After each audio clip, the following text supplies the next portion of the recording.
Hello everyone and welcome back to another video from Wake&Tech. In this video, I'm going to show you how to be private on Reddit. So let's get started right away.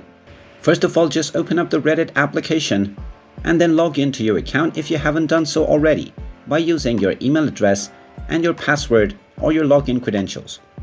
Once you have been logged in, you will be taken into this homepage. Now in order to remain private, simply tap on your account icon at the top right corner, and then underneath your username, you will be able to see your online status. You can simply tap on it, and now your online status will be turned off.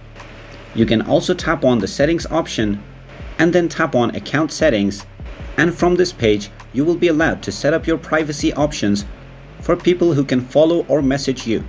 You can simply turn off the options for messaging your account, and this will make your account private.